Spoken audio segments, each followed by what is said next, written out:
ಆತ್ಮೀಯ ಗೆಳೆಯ ಸನ್ಮಾನ್ಯ ಶ್ರೀ ರುದ್ರೇಗೌಡರ ಜನ್ಮದಿನ ಇವತ್ತು. ಆ ಪ್ರಯುಕ್ತ ಇವತ್ತು 90% ಮೇಲ್ಪಟ್ಟು ಹೆಚ್ಚಿನ ಅಂಕ ಪಡೆದಂಥ ಪ್ರತಿಭಾವಂತ ವಿದ್ಯಾರ್ಥಿಗಳಿಗೆ ಇವತ್ತು ಪ್ರತಿಭಾ ಪುರಸ್ಕಾರ ಕಾರ್ಯಕ್ರಮ ಇಟ್ಕೊಂಡಿದ್ದಾರೆ.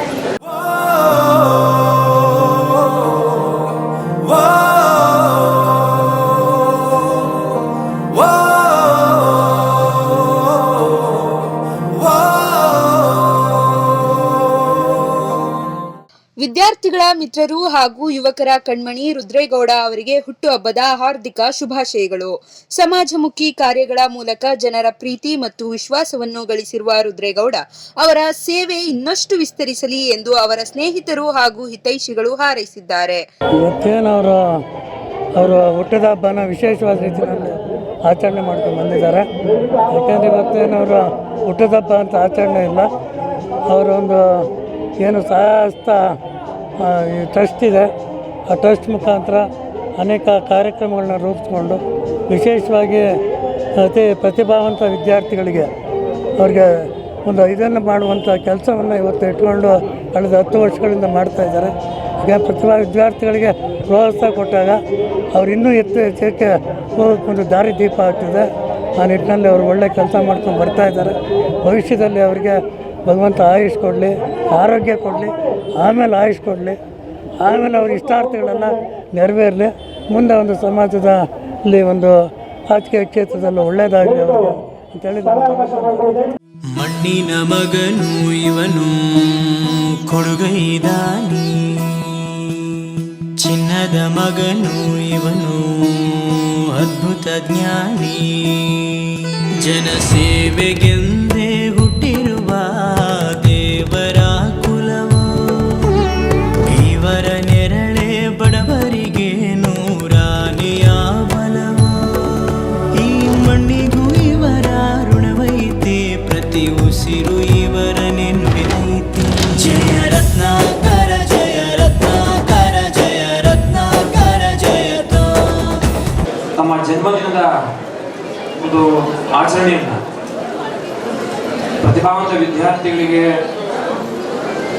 ಪುರಸ್ಕಾರವನ್ನು ಮಾಡುವಂಥ ಒಂದು ವಿಶೇಷ ಕಾರ್ಯಕ್ರಮ ಆಯೋಜಿಸಿಕೊಂಡು ಒಂದು ಮಾದರಿಯನ್ನು ನಿರ್ಮಾಣ ಮಾಡ್ತಾ ಇರುವಂಥ ನಮ್ಮ ರುದ್ರೇಗೌಡ ಜನ್ಮದಿನದ ಸಂತೋಷವನ್ನ ವಿದ್ಯಾರ್ಥಿಗಳ ಜೊತೆ, ಪ್ರತಿಭಾವಂತರ ಜೊತೆ, ಸ್ನೇಹಿತರ ಜೊತೆ ಮಾಡ್ತಾ ಇರೋದು ಬಹಳ ಸಂತೋಷ ಸಂಗತಿ.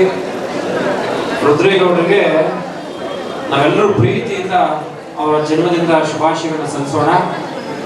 ಅವರ ಶಕ್ತಿ ಇನ್ನಷ್ಟು ವಿಸ್ತರಣೆ ಆಗಲಿ ಅಂತೇಳಿ ಭಗವಂತನಲ್ಲಿ ಪ್ರಾರ್ಥನೆ ಮಾಡಿ ಒಂದು ಆಶಯವನ್ನು ವ್ಯಕ್ತಪಡಿಸೋಣ. ಯಾರಿಗೆ ಭಾವುಕತೆ ಇರುತ್ತೆ ಅವರು ತಂದೆ ತಾಯಿಗಳನ್ನ ಚೆನ್ನಾಗಿ ಪ್ರೀತಿಸ್ತಾರೆ, ನೆರೆಹೊರೆಯನ್ನ ಚೆನ್ನಾಗಿ ಪ್ರೀತಿಸ್ತಾರೆ, ಸಮಾಜವನ್ನ ಚೆನ್ನಾಗಿ ಪ್ರೀತಿಸ್ತಾರೆ, ದೇಶವನ್ನು ಕೂಡ ಅಷ್ಟೇ ಚೆನ್ನಾಗಿ ಪ್ರೀತಿಸ್ತಾರೆ. ರುದ್ರೇಗೌಡರ ಒಂದು ಭಾವನೆ ಅವರ ವ್ಯಕ್ತಿತ್ವಕ್ಕೆ ಒಂದು ಹೊಸ ಮೆರುಗನ್ನ ಕೊಡುತ್ತೆ. ಹೇಗೆ ಅಂದ್ರೆ, ಸಹಾಯ ಹಸ್ತ ಅಂತ ಒಂದು ಸೇವಾ ಟ್ರಸ್ಟ್ ಅನ್ನ ಮಾಡಿಕೊಂಡು, ಇಲ್ಲ ನಮ್ಮ ಭಾಗದಲ್ಲಿ ಯಾರಿಗೆ ಕಷ್ಟ ಇದೆ ಆ ಕಷ್ಟಗಳಲ್ಲಿ ನಾನು ಕೈಲಾದ ಮಟ್ಟಿಗೆ ಭಾಗವಹಿಸಬೇಕು, ಅಟ್ಲೀಸ್ಟ್ ಒಂದು response for the problems of the common people, neighbours ಒಂದು ರೆಸ್ಪಾನ್ಸ್ ಮಾಡೋದಿದೆಯಲ್ಲ, ಅದು ಬಹಳ ಒಂದು ಉತ್ತಮವಾದಂಥ ಕೆಲಸ. ಎಲ್ರಿಗೂ ಇದು ಬರೋಲ್ಲ. ಈಗ ಆಗುತ್ತೆ ಒಂದು ಅರ್ಥಪೂರ್ಣವಾದಂಥ ಒಂದು ಹುಟ್ಟದ ಹಬ್ಬವನ್ನು ಆಚರಿಸ್ಕೊಳ್ತಾ ಇದ್ದಾರೆ. ಸೋದರ ಸಮಾನರಾದಂಥ ರುದ್ರೇಗೌಡರು ಪ್ರತಿ ವರ್ಷ ಸುಮಾರು 10 ವರ್ಷದಿಂದ ಸತತವಾಗಿ ವಿದ್ಯಾರ್ಥಿಗಳ ಮಿತ್ರರಾಗಿ, ಜನರಾಗಿ, ಸಮಾಜ ಸೇವಕರಾಗಿ, ಯಾರಿಗೆ ಧ್ವನಿ ಇಲ್ಲ ಅವರಿಗೆ ಧ್ವನಿಯಾಗಿ ಇವತ್ತು ಬಡವರ ಕಷ್ಟ ಜೊತೆಯಲ್ಲಿ ಇವತ್ತು ನಮ್ಮ ಸ್ನೇಹಿತರಾದ ರುದ್ರೇಗೌಡರು ಒಂದು ಅರ್ಥಪೂರ್ಣವಾದಂಥ ಒಂದು ಶುಭ ದಿನವನ್ನು ಇವತ್ತು ಆಚರಿಸ್ಕೊಳ್ತಾ ಇದ್ದಾರೆ. ಚಾಮುಂಡೇಶ್ವರಿ ತಾಯಿ ಅವರಿಗೆ ಸಕಲ ಸಮೃದ್ಧಿ, ಆರೋಗ್ಯ, ಐಶ್ವರ್ಯ ಕೊಟ್ಟು ಮುಂದಿನ ದಿನಗಳಲ್ಲಿ ಅಂದಣ್ಣನವರ ಹೇಳಿದಾಗ ಅವರ ಆಶೀರ್ವಾದದಿಂದ ಮತ್ತು ನಮ್ಮ ಮಂಜಣ್ಣನವರ ಆಶೀರ್ವಾದದಿಂದ ಮುಂದಿನ ಏನು GB ಎಲೆಕ್ಷನಲ್ಲಿ ಅತ್ಯಧಿಕ ಮತಗಳಿಂದ ಜೈ ಗಳಿಸ್ತಾರೆ ಅಂತ ಈ ಸಂದರ್ಭದಲ್ಲಿ ಘಂಟಾಘೋಷವಾಗಿ ಹೇಳ್ತೀನಿ. ಯಾಕಂದರೆ ನಾನು ಈ ಭಾಗದಲ್ಲಿ ಸದಸ್ಯನಾಗಿದ್ದು ನಮ್ಮ ಶ್ರೀಮತಿಯವರು, ನಾವು ಎಲ್ಲ ಒಂದು ಕಡೆ ಸ್ವಲ್ಪ ಸ್ಲೋ ಆಗಿದ್ದೀವಿ, ಇಲ್ಲ ಅಂತಲ್ಲ. ಆದರೆ ನಮ್ಮ ಸ್ನೇಹಿತರಾದಂಥ ರುದ್ರೇಗೌಡರು 10 ವರ್ಷದಿಂದ ಸತತವಾಗಿ ಜನರ ಜೊತೆ ಇದ್ದು ಅವರ ಕಷ್ಟ ಸುಖಕ್ಕೆ ಆಗ್ತಾ ಇದ್ದಾರೆ.